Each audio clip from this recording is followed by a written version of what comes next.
বস্তার ভিতরে মেটে আলু লাগাইছিলাম, কেমন হয় আজকে দেখবো তুলে। এই যে তার আগে এই যে মেটে আলু গাছগুলো কেটে নিলাম, এই যে দেখেন এই পালা দিয়ে উপরে ছাদে তুলে দিয়েছিলাম। এখন দেখবো কেটে এর ভিতরে কেমন মেটে আলু হয়। এই যে দেখেন এই বস্তার ভিতরে কিন্তু লাগানো, এই যে দেখেন। ও এই দাঁড়ান, এভাবে কিন্তু একটু ভেঙে নিতে হবে।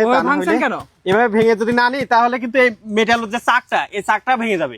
কারণ এর সাথে শিকড়ে অ্যাডজাস্ট থাকে, যার কারণে এই যে মেটে আলুর এই যে এটাই সুন্দরভাবে আমি পিটিয়ে নিচ্ছি চারিপাশ থেকে, তাহলে মাটিটা ঝুরঝুরে আলগা হয়ে যাবে। আচ্ছা, বস্তায় কি মেটে আলু সম্ভব?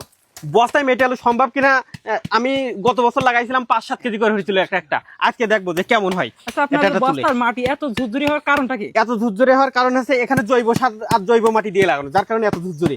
আর এই যে আমি পিটালে কিন্তু এই যে আস্তে আস্তে এই যে দেখেন শিকড় থেকে কিন্তু এই যে ছাড়াই যাচ্ছে। এই যে দেখেন শিকড় থেকে ছাই দেওয়া আছে কি এতে? হ্যাঁ, এর ভিতরে ছাই দেওয়া রয়েছে আর জৈব সার দেওয়া রয়েছে। এই যে আমি পিটাই নিচ্ছি। ছাইটা কেন দেয় মানুষ? ছাইটা দেয় যেন শিকড় যেন ভালো আলগা থাকে, আর যখন পানি দিই পানির সাথে সাথে শোষণ করে নেয়। যার কারণে এই বস্তা এত শুকনো এরকম ঝুরঝুরি হওয়ার কারণটা কি? শুকনো এত সূর্য এত প্রায় 1 মাস মতো সেচ দেওয়া হয়নি। যদি আলু বেশি সেচ দেওয়া হয় আলু কিন্তু নষ্ট হয়ে যাবে, যার কারণে আলু কম সেচ দিতে হবে। এই যে দেখেন, এই যে আমি আজকে তুলে দেখাবো। তার আগে এটা কি জাতের আলু? এটা আমাদের দেশীয় যেটার ফল খেতাম আমরা, ওইটাই ফলের। এই যে দেখেন এর ভিতর থেকে এই যে দেখেন এই যে এইভাবে বাড়ছে। এবার আলু কিন্তু আস্তে আস্তে ছাড়াই যাচ্ছে। ঠিক আছে, আমার কোনো কষ্টই হবে না। আচ্ছা, আপনি কত বস্তা লাগাইছেন এভাবে? প্রায় 10-20 বস্তা লাগাই প্রতি বছর। এই যে দেখেন সুন্দর করে এই যে মেটে আলু এর ভিতর থেকে এই যে গাছটা কোথায় উঠাই দিছিলেন? একেবারে কিন্তু একদম এই যে মাছ বরাবর, মানে নিচেও মাটি দিতে হবে, ওপরে মাটি থাকতে হবে, আর আলুটা থাকবে মাছ বরাবর। আর এখানে আলুর মুখিটা লাগানো, আজকে আলু দেখবো এর ভিতরে কত হয়। তার আগে এই চারিপাশ থেকে সুন্দর করে আমি করে নিই মাটিটা, তাহলে আমার দিক থেকে সুবিধা হবে আর একবারে আপনাদের দেখাতে পারবো। আপনি যেভাবে বাড়ছেন আবার আলুটা ভেঙে যাবে না? না, আলু ভাঙবে না, কারণ আমি তো আস্তে আস্তে বাড়ি দিচ্ছি। আর এই যে একটা চাক থাকে, সেই চাকগুলো ভেঙে যাচ্ছে সুন্দরভাবে।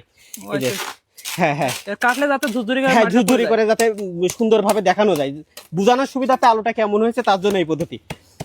আলু কি হয়েছে কি মনে হয়? হ্যাঁ, এই যে দেখেন এই যে দেখেন আলুটা দেখেন, এই যে দেখেছেন এই শিকড় থেকে কিন্তু এই ছেড়ে দিচ্ছে মাটি একেবারে জৈব সার দিয়ে। এই যে দেখেন এই দেখেন এই যে ছাই মাটি দিয়ে লাগানো ছিল কিন্তু।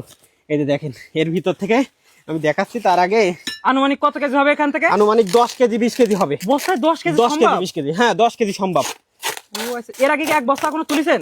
এর আগে 5 বস্তা তোলা হয়েছিল, সেগুলো 10 কেজি করে হয়েছে। এটাই দেখবো তুলে।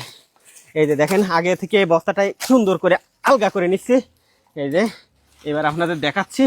এই যে দেখেন ভুসির বস্তায় দিই, আর এই যে দেখেন এটা হচ্ছে লবণের বস্তায় দিয়া।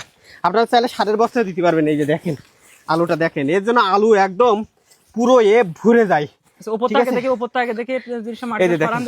এই যে দেখেন আলুটা দেখেছেন একদম অর্গানিক ভাবে আপনারা বাড়ির ছাদেও এমন সুন্দর ভাবে আলু চাষ করতে পারেন। এই যে দেখেন মাটিটা এখন ছাড়াচ্ছি কিন্তু। এই যে দেখেন এর গায়ে কি পরিমাণ মাটি, এগুলো তার এটে রয়েছে। এই যে দেখেন এসব মাটি, এই যে দেখেন ও এই যে দেখেন একটা বস্তায় এই যে দেখেছেন আমি এইভাবে ঘা কেন দিচ্ছিলাম। এই যে দেখেন দেখেছেন এই যে ঘা দিচ্ছি, মাটিটা কিন্তু ছাড়াই যাচ্ছে।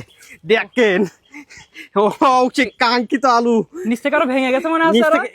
নিচ থেকে ভেঙে গেছে। আপনি এগুলোই দেখান। এই যে দেখেন এখানে কয়টা আলু লাগাইছিলেন? এখানে 3টা আলু। এই যে একটা আর একটার সাথে একটা লেগে গেছে। এই যে দেখেন একটার সাথে একটা কিন্তু লেগে গেছে। বাড়ির চাপে কিন্তু ভেঙে গেছে। আনুমানিক 10 থেকে 12 কেজি। এই 10 কেজির বাজার দর কত? 10 কেজির দাম আনুমানিক 800 থেকে 900 টাকা। 800 টাকায় এক বস্তায়? এক বস্তায়।